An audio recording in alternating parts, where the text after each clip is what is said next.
হারঙ্গ নদীর বন্যায় শিলচর জয়ন্তীয় সড়ক প্লাবিত। নমস্কার, আপনারা দেখছেন নববার্তা টুডের সঙ্গে আছি আমি সুস্মিতা। টানা 4-5 ঘন্টা মুষলধারে বৃষ্টির ফলে হারঙ্গ নদী ভয়াবহ রূপ ধারণ করেছে, যা শিলচর জয়ন্তীয় সড়কের উপর দিয়ে প্রবাহিত হচ্ছে।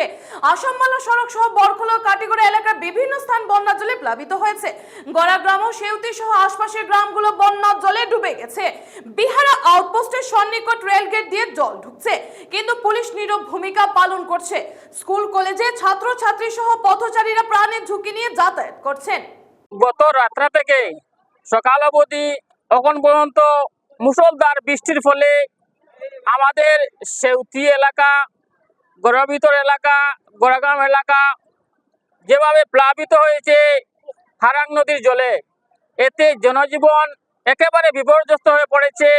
এখানে কারেন্টের এসটি লাইনগুলো উপড়ে ফেলেছে এবং যেভাবে স্রোত, জলের স্রোত, মানুষ চলাফেরা করার একদম অসহায়।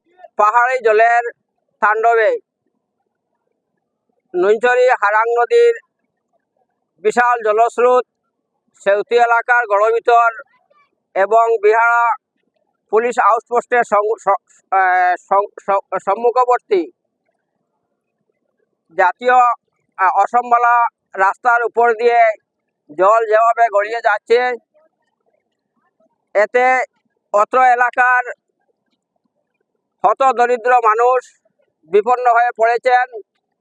উহাদের পুষ্করিণী এবং